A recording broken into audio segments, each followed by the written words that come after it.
Hello and welcome to this very special episode of Risk. 1v1 tournament is coming soon, and for that special occasion I will be talking with its host Sterling. So you will be up to date with all of the relevant information. So greetings and hello Sterling, thank you very much for agreeing doing this interview. Thank you for having me. Yes. So first of all, can you introduce yourself shortly to let my viewers know who you are? I'm Sterling. I've been hosting Risk tournaments for a couple of years. This will be my 15th event, the 7th official 1v1 tournament.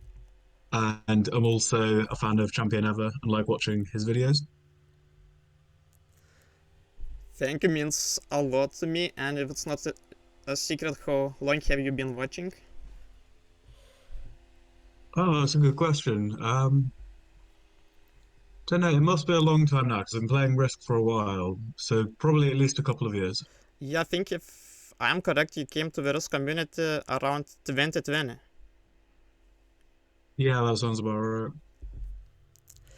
Yeah, so now let's talk about the reason we came here, the 1v1 tournament. So the main questions are obviously when, where, and how. What I mean by that, when the tournament will be held, where it will be held, and how can people sign up to it. So we've got the 1v1 World Tournament for 1v1 Grandmasters, and that'll be running alongside a 1v1 casual tournament that'll welcome everybody else. We're opening sign-ups this week for the main tournament, and sign-ups will also be open for the casual tournament, and those will remain open through that event. People can sign up by joining the official Risk Discord server. That can be found from Googling Risk Discord, and it should be the first result. And yeah, anything else? Yeah, so I will make sure to link the main Risk Discord server in the description and probably in the comments too. And I think, of course, let's talk prizes. I think a lot of people would like to know about them. So we're currently in the process of negotiating some price changes. So hopefully we'll get some good news on that. I think the last seasons, if nothing does end up changing, would be I think about 10,000 gems for the first player, and then they also get like I think Discord Nitro and yeah, a few other things like you get the verified badge and a copy of a Risk board game. And then for the second prize, it's kind of similar but slightly fewer gems, and similar for third as well. Yeah, so Yeah, a lot of players have asked for cash prizes, and SMG are a little bit cautious about that. But yeah, it's something in the proposal, so hopefully it is something they reconsider. And then yeah, there's a few other things there weighing up as well. yeah, I remember you were starting with discussion, I think before the FFA, before the current FFA World Championship, about what prizes, about asking people to make the suggestions what we would like for prizes. And I think I remember Yeah, it's been and I think one suggestion was a car. But also there were some prizes like, I mean, like trophies or like, I mean, how to say in English, like some kind of diploma, like certificate of winning the tournament. Or yeah. Yeah, but it's been really good how many ideas we've had sent in. It's been really positive getting so much. And I think the main themes we've seen are the two things people want are either cash, which naturally makes sense, or something risk related has been like a really big area of interest. So actually, a lot of people have said like they'd really like to get a special dice or a badge in the game, or that they'd like to be able to get a special dice in real life or like a risk trophy or just something that they can kind of celebrate their achievement with and that'll feel relevant to the risk game. yeah, I mean, that would be really cool to have some sort in game custom item, which whether it's a badge, whether it's some sort of achievement or even dice which is made by your suggestion. Okay, but moving Yeah, to I'd really love that. It would just be cool, wouldn't it? Like playing a risk game and you're like using tournament winner dice and just like the Ye- ultimate flex of yeah, it will be so you know what you're amazing. doing. Yeah, so my next question is, what? It took a long time for this 1v1 tournament to come, if I correctly remember that the last 1v1 tournament ended in December of 2022, so it's basically been 7 months. And while I know the answer, I think a lot of 1v1 fans who are not that much active on the score would like to know why it took so long for another 1v1 tournament to be hosted. And what is the plan for the future? Will we only have one official 1v1 tourney per year? I think it depends a lot on demand. So we're seeing currently we're getting more sign-ups for free-for-all events than for 1v1 just because more people play free-for-all in Risk as a whole, and we see that in ranked too. So for example, last season, rather than 1v1, I hosted a classic tournament that had I think around 600 sign-ups, whereas for 1v1 we'll usually get around 140 sign-ups. So the the kind of natural pressure is often to host more of the events that more people will want to play. But there's still like a smaller but very strong fan group who really do love 1v1. So we do want to continue hosting those events at least annually, but possibly more often if possible. Yeah, I guess the probably the best decision is to follow the demands what people ex- would like to see the most. And the biggest yet no difference from the last 1v1 tourneys is that this event will be split into two parts: the official 1v1 tourney specifically for Grandmasters and a casual 1v1 tourney for everyone else. So my question is, what led to this decision, and could you elaborate on the split itself more? I assume it was based on the feedback you received. Yeah. So previously, we use like a big challenge that we'll always have in 1v1 tournaments is that there's only time to give each player a small number of opponents. So to try and work out who the best players are, it's quite hard to do that if some of the players will be playing Grandmaster, some of them will be playing a novice. And it can lead to a lot of like frustration for the players who are a new player or a novice if they're getting paired with people who are just winning very easily in all of their games and they're just getting crushed. So like previously, we'd used an ELO system where players would have their skill level estimated based on like their rank and previous tournament performance in order to put players of similar skill levels together. But the difficulties of that are like, firstly, almost none of the players actually understood how ELO worked. So a few of them did, but like a lot of people just didn't really understand how to win the tournament and how the tournament worked. And the other challenge is that it begins on the assumption that you know who the good players are, which isn't very effective when you're trying to run a tournament in order to work out who the best players are. So by shifting over to separating out the Grandmaster players who have a chance of being a world champion from the other players who are playing more casually, we're then able to start everyone of the Grandmasters at 0 points and just get a level playing field where they can all compete equally and just play for points rather than elo to be the number one player. And meanwhile, like the players who do want to play more casually will be against fairly balanced opponents and won't need to worry about just getting crushed by Grandmasters. I think that's a very good and welcoming change, and I think lower rank players or just players who are less experienced and 1v1s in general will have a lot of fun as well, especially when we will be Yeah, I able think so. It's to compete in their own leaderboard.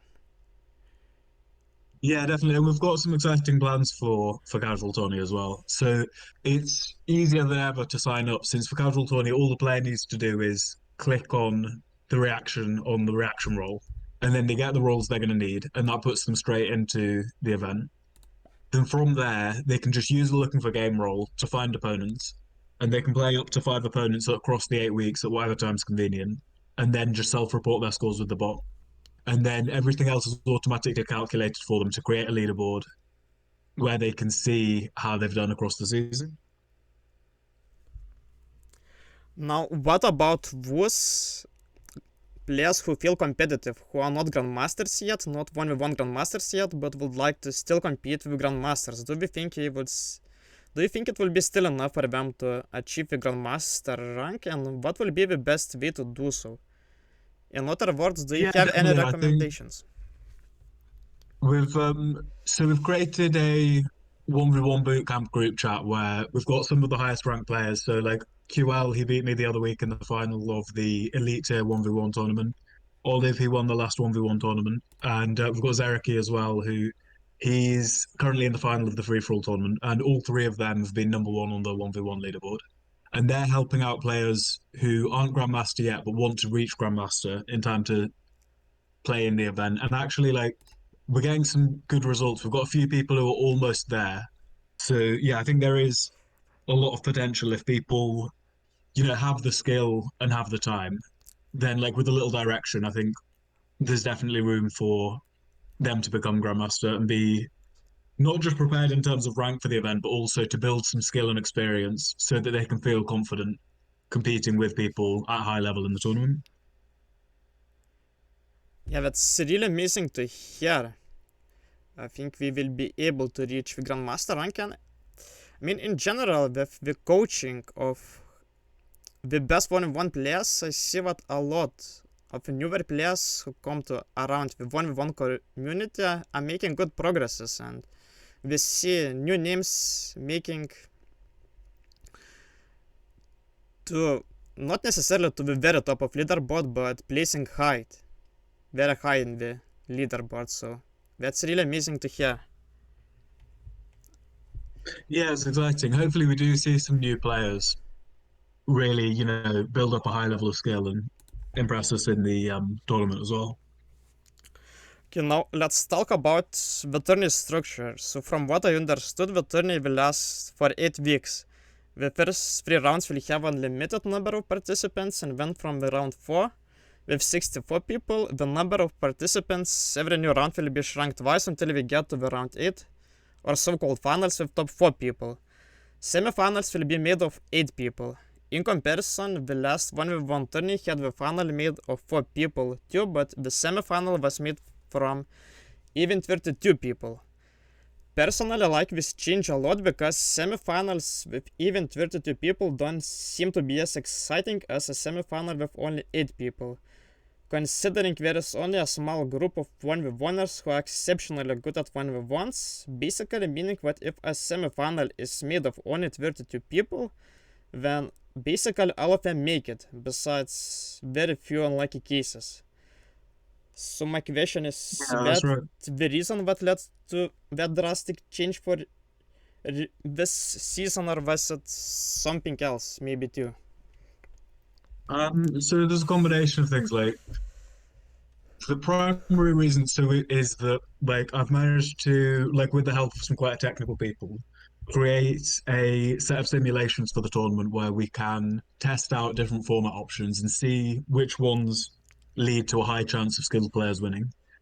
And the numbers of eliminations per round are quite heavily driven by which ones we've tested and give a very strong chance that the best players win. And that actually the like that elimination set is quite effective because if you eliminate too many people too early, you're potentially eliminating the best player by accident. Whereas if you leave too many bad players in for too long, there's a certain level of variance in that you could be lucky or unlucky with who your opponent is. Whereas by having like a smooth gradient of elimination, you get the best of both and get a very high chance that the best players win because you're giving them enough time to build up a sample size of points where the best players will be able to shine out, but also you're making sure everyone's facing increasingly more difficult opponents so that nobody's getting lucky and having an easier opponent. The other aspect, of course, is it's more enjoyable for players to always feel like they have a chance of winning the tournament. So by like gradually eliminating players, you'll never end up in a position where you're like way below everyone else on points, but you have to keep playing because you've not been eliminated yet. So hopefully everyone who reaches the later rounds will still have a chance to win if they play well in the later rounds. Yes, so, and you already mentioned that one of the solutions to improve the fair chances for everyone is that tourney was split into two parts. Also, I would like to talk about starting elo and key factor. Could you briefly explain what are those for the people who hear those terms for the very first time, and how the starting elo and key factor will be adjusted in this tourney? So we won't need to directly use those during the tournament because we're shifting over from players earning points rather than earning elo by playing. But what we will be able to do is start to put together points across multiple seasons, sort of similar to the Saber system, in order to work out an ongoing elo of across the last few seasons who are the best players. And then we should be able to, calculate all of that together and get a very strong sense of who the best players are, since there's there's a strong chance that the best player wins any individual tournament, but sometimes you can get unlucky, especially if there are a limited number of games. So there's an even stronger chance that if you start to look at the scores across a number of tournaments, you can actually be even more confident in using a larger sample size and reaching a conclusion of who the best players really are.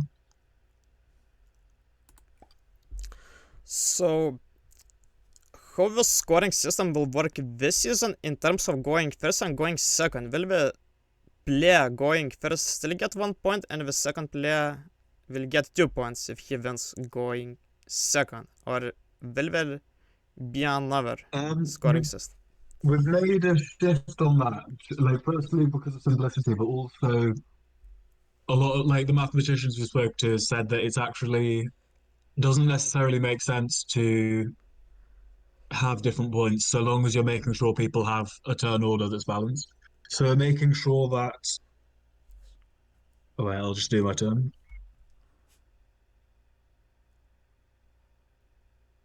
Good placement. Yeah. Yeah, half the timer is already gone, so take your time.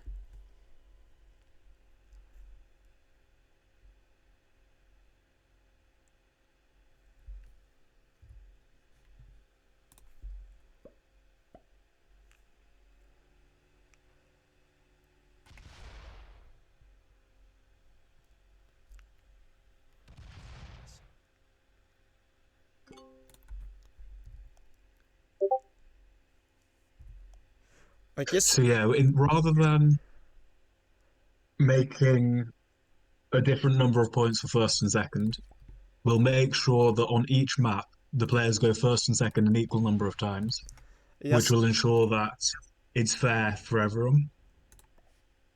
So if I correctly understood, both of the players will get the same points no matter of their turn order, because they will be going first and second each for the same amount of times. That's correct? Yeah, that's right. So we'll have two maps in each round. The first map you'll play 4 times, of which you play twice going first each. And the second map you'll play twice and you'll go first once each.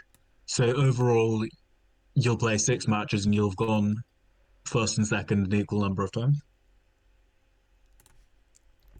Yeah, and how many points will just 1 point be rewarded? Regardless Sorry, of what it. was that? Will only 1 point be regardless of the turn order?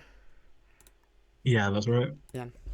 Yeah, because Okay. let's talk about that, because I think it's a great system, because I mean, as long as each player gets the same number of turn orders, basically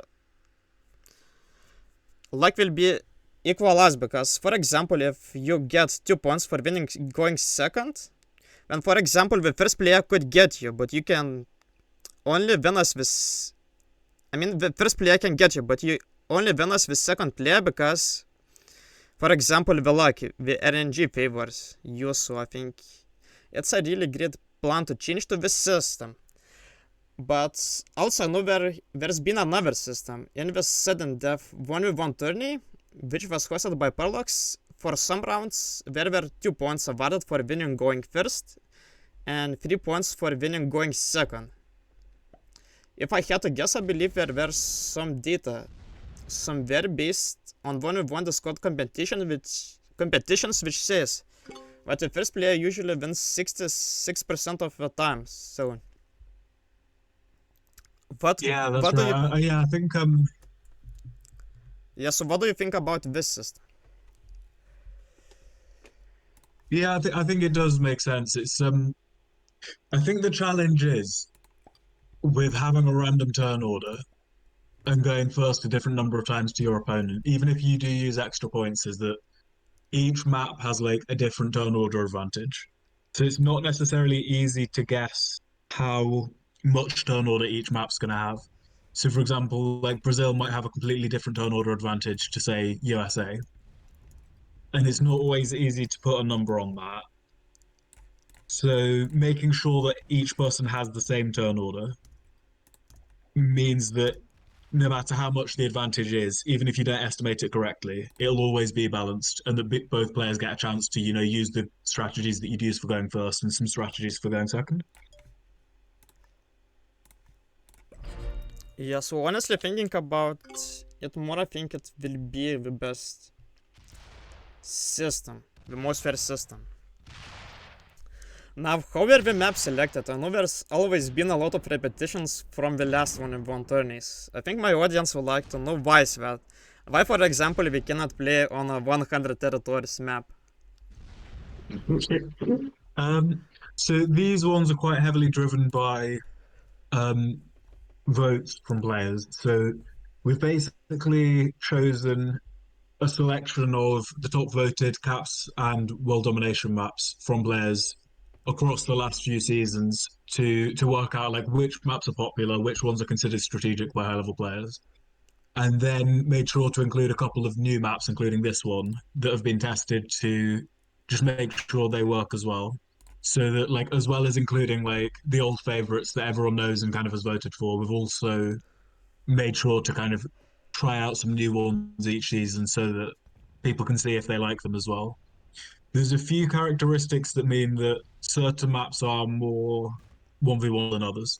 So, for example, this map has an odd number of territories after you subtract the two blizzards, which means that it's better. And you'll see that almost all of the maps that people play a lot of 1v1 on have an odd number after the blizzards. And that's because so the first player has an advantage already, and you want it to be more balanced. And in the territory selection, if there's an odd number, the final territory will be selected by the first player, which means that both players will leave the worst territory to last. So the first player who has the advantage is forced to take the worst territory, and the second player can then not have the worst territory and makes the game more close and better. Whereas if it was even, the second player gets the worst territory and is at an even more big disadvantage than they already would be from just being second. And on top of that, you see it in the turn timer as well. So, for example, in this one, it was a little bit less noticeable because it was 90 second, but in 60 second, it makes a big difference that because it's an odd number of territories, player one's first turn is split between placing initial troops and making their attacks, which means that player one has to think particularly quickly on their first turn in order to get everything finished on time, which means that they'll often be more prone to making mistakes. So it's just that, like, on a few different levels, using an odd number of territories balances out the turn order a little bit more. Yeah, so I And yeah, guess there's a few other characteristics. yeah, there's a lot of variables, and I think before we continue, I already surrendered the last match because you're very clearly dominating. And right here, I hosted a game on one of the most popular maps, Brazil Capital Conquest. So yeah, once you're ready, join. And Oh, it's looks like you've accidentally made it fixed. yeah, 1 minute. Okay. Yeah, this is another example of a good map, and I think this one has some other interesting characteristics. So firstly, it's a relatively small map. I think, what is it, 11, maybe,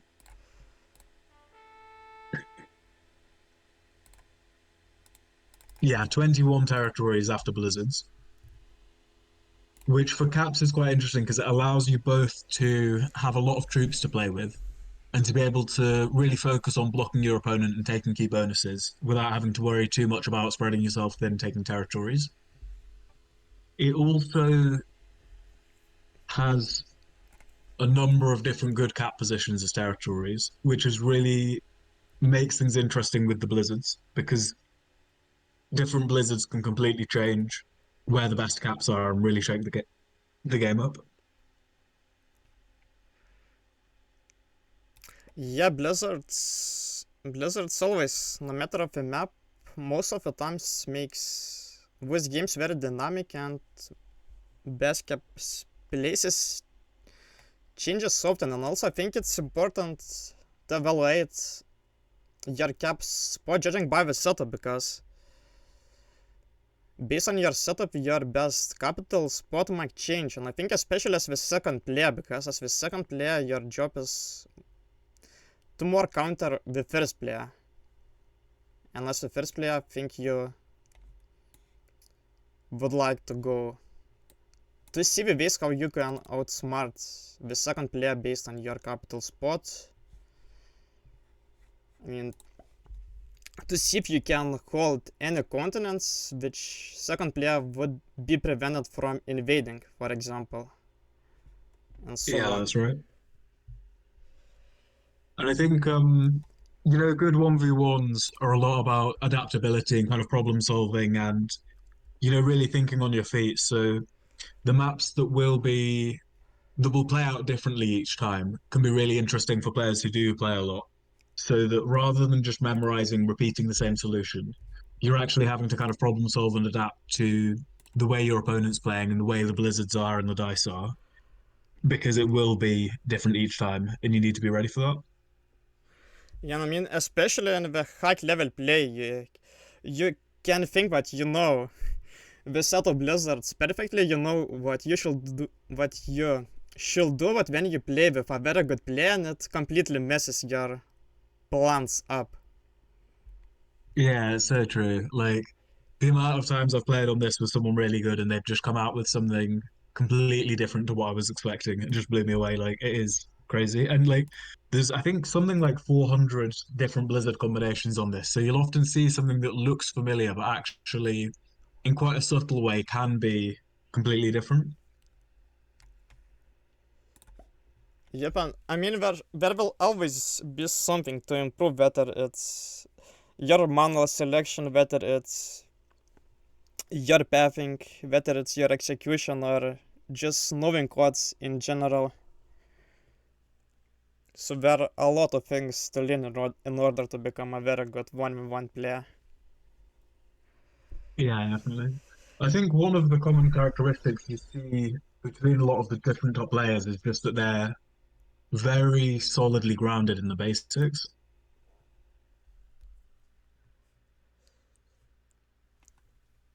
There's no like one specific tip that would instantly change someone from a new player to an amazing player overnight. Yeah. Now let's talk about you. I would like to know, what does it mean and take to be a tourney host, and how did you come with the idea to become one? Oh, that's a good question. I think a lot of it is that there is a lot of quite technical things to deal with just to make sure that everything's running smoothly. But a lot of it is also about, working with people and making sure that you're supporting the team and that those that you're working with have what they need as well. Yeah, and I think often leadership like that is about rather than kind of spearheading and needing to necessarily be at the front and make yourself look cool, kind of carrying everyone else and making sure that they have what they need. Um, why did I become a tournament host? I'd been playing Risk tournaments and I've done quite well in some of those as well, and then just gradually got into like helping out with events, and yeah, just gradually did more and more, and then it just was kind of natural progression to being the head of what would be my first one? Probably five-a-side, and then yeah, just other ones came naturally as a result of that, of just doing a good job and getting the offers.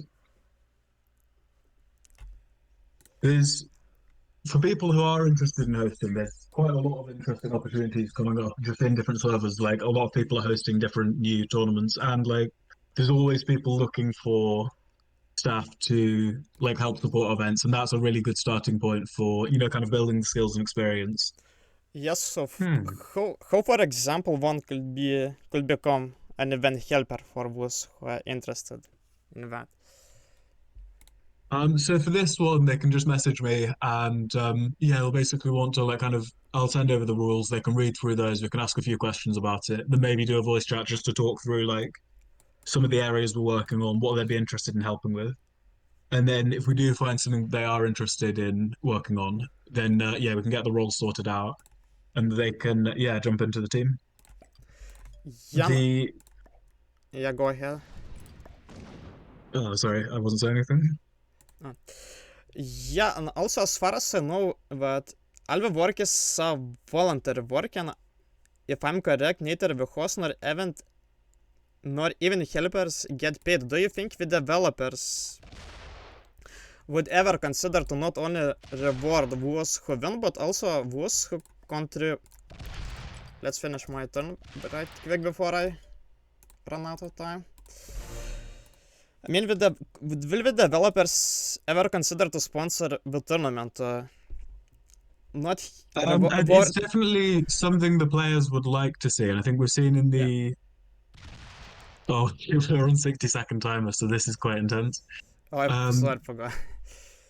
yeah, we've seen in the responses to our surveys on prizes that actually players would like to see a little bit more sponsorship and the people hosting events getting supported just so that they can focus a little bit more on the events and improving them. But yeah, I guess it's something we're negotiating, and hopefully that goes well. Yeah, I hope that's something to hope seeing in future, because people like you have really contributed a lot to the community and not necessarily getting rewarded, which I think we should, but yeah. Also, I believe some time ago you mentioned and showed me the one leaderboard. I mean, I remember it, and yeah, you created it based on the 1v1 Tourney performances combined. And is that something you would like to talk about? Yeah, actually, Are I you forgot still about working that, on but that? I'd like as a bit of a meta analysis, I put together the results of the different 1v1 tournaments to see like how performance was across the seasons if you combine the results and see like overall like who are the top performers. I think you were quite high up on that as well, and it was I think as we're shifting away from Elo and towards points, there's definitely an opportunity for us to focus on that like across the seasons a little bit more because a lot like there's only so much time within a season to play enough games to find out who the best players are, but actually it often takes longer than that to get a big enough sample size to really see who are the best performers over time. So to get something accurate, it actually is very useful to look over that bigger sample size.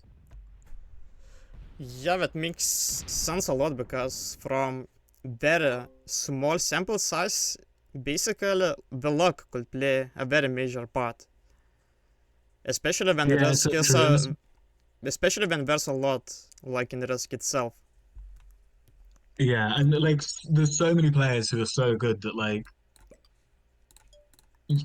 you can be a really skilled player, but just also be against other really skilled players, and then them get a little bit lucky. And it's not that you're necessarily bad; it's that they're just also really strong, and like maybe the dice weren't in your favor, the cards weren't. Like there's a lot of ways that if you have a strong enough opponent, things can go wrong. So it does. You won't necessarily see the results overnight, and it does kind of take time to be able to really observe the differences between players. Jan, what is your own aim for this tourney and how do you prepare yourself for it? Um, One sec. So I guess the overarching goal for the tournament is for, plenty of players to take part and for us to be able to identify, to see risk played at like the highest level of skill and to be able to identify who some of the best players are as winners. And then in the and yeah, and for casual tourney, it's for plenty of players from around the world to take part and to just have fun giving 1v1 a try. And then in the kind of more short immediate term, like a lot of what looks like success in an individual round of hosting the tournament is getting players to their games on time and just getting all of those games played and getting the results in. And it can be a lot harder than it sounds when you've got people like literally all around the world because like things can come up unexpectedly and like availabilities don't always match.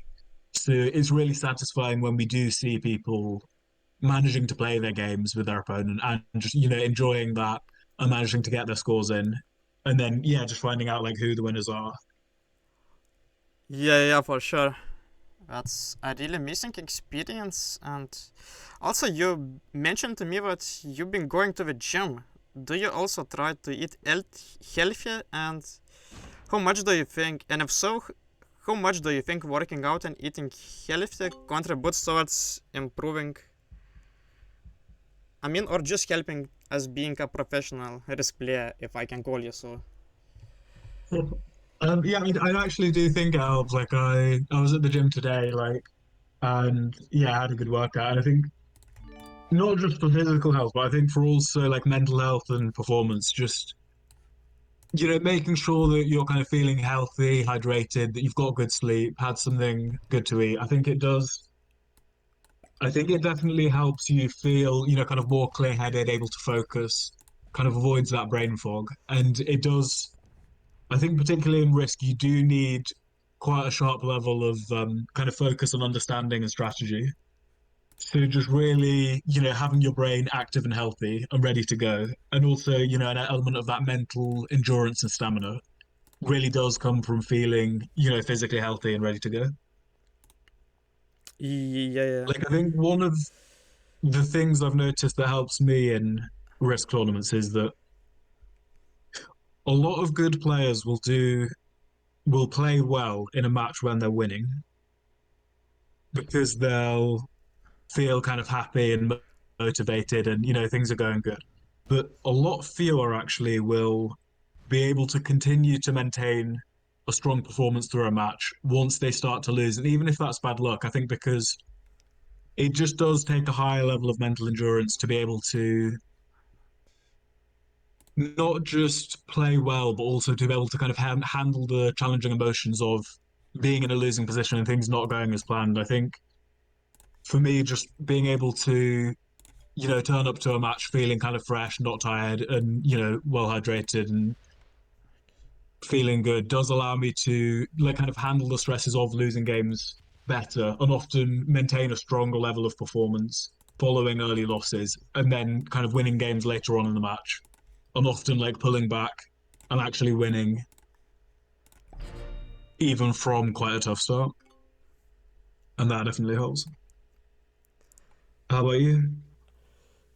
Yeah, I think it definitely helps a lot, and I've been trying to do some more of physical activity, whether it's walking, doing push-up squats, for example, or stretching, and being relaxed helps a lot. It's much easier to think and be focused when you slept well, rather than, for example, to play in a match, especially if it's a tourney match, when you're absolutely tired. Yeah, it's so true. Yes, so is there something else you would like to talk about or say or share? Um, that's a good question.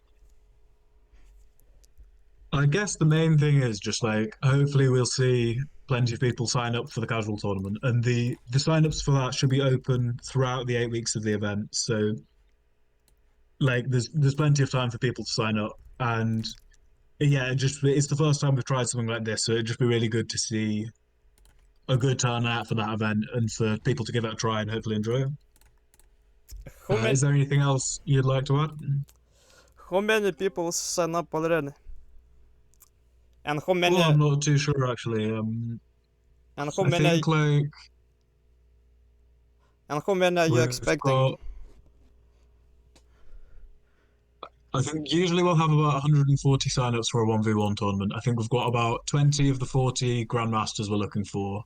I think about 40 of the 100 just casual players we're looking for. So particularly, yeah, like if there are some 1v1 grandmasters who are looking to play quite competitively, that'd be great to see as well. But also, like, there's loads of room for us to take more casual players if there are people interested. So it'd be good to see more of those sign up as well. Yeah, that will be amazing to the 1v1 community grow because when lower rank players compete with higher rank players, whether it's in a tournament or in a public lobby, I think we can get them motivated very fast when we drastically lose. So I think what right here will be a separate tournament for who is players who either new or want to play casually. I think Yeah, that change like is really maybe, welcoming. yeah, maybe some of those players will actually, kind of find a passion for Risk, and then we'll see them next season actually come back as a grandmaster and be really strong. So I think, everyone's got to start somewhere. So it is good to kind of take things at your own pace and hopefully have fun with it. Yes, I'm really looking forward to seeing that. And right here, I see that you're outplaying me again. I haven't been that much focused, and my play today is very terrible, I would say. So hopefully, I will do better in the exact tournament when I'm playing right here with you, because right here you're owning me in this game as well. As the first player, having It's created like, the advantage for myself, so right here I have to do something quickly, otherwise it will start favoring you as the second player because you will starting to receive more troops than me from sets. Yeah, basically maybe I should have even taken the Blitz Roller mana rolls on your capital. What do you think? mm, it's kind of hard to say. Unless I I've mean, put myself in a position here where like I can't get the 11th territory I wanted without opening you, but I think I'll have to make do with that. like, unless I can get you maybe in long play if I block you somehow, but I think You might get good cards as well. Like sometimes if you get a few card trades and the other person doesn't, you can start to put them in a corner a little bit with the late game. The cards do matter a lot. I think like not just like what you do, but like how you manage them. Once you do start getting into the later game and you're really trying to block the other person, particularly in progressive.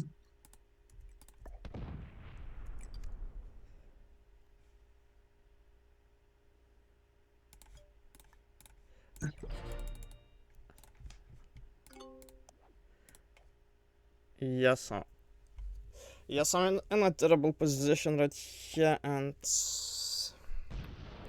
yeah, we'll see if I can do something.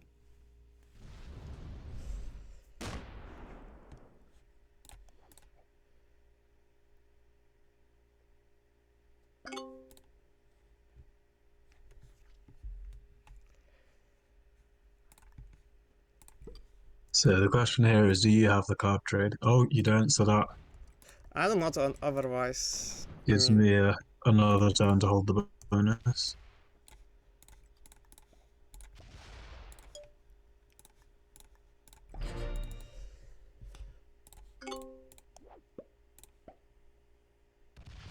Yeah, so the question is, do I have a set now or not? I mean, it's up to you. Like, yeah, it just depends if you want to play or not. Yeah, I Whether you think want a I cap do not roll. want to make this interview too long to not exhaust my viewers, so I think I will take the chance right here. And Good luck. we'll see. This could go either way. What are the Yeah, odds? okay, 26%. I think I want to do man rolls. Yeah, because it was below 50%. Okay, bad blitzes, I do not like that. Ah, Yeah, I think that's right. Like, if it is below 50%, you'll get better odds on the slow roll. okay, I should head up. Should head up before. Because those dice are bad. Yeah, it looks like you're winning this one. I think you played quite well there, and I think it is like it just is harder to play while you're focusing on talking as well. Like I find I make more mistakes in voice chats too. Oh, it's the dice turning around a Okay, little bit. 22%. You might have And this. okay, Oh, I failed. that was close. GG, you outplayed me in both of these games. And I did have a trade actually. I had a wild card. Okay, nice. Nicely done. Thanks for playing. I appreciate it. Yeah, well, thank Yeah, you. thanks for having me on the interview. Yeah, well, thank you very much for the interview, Sterling.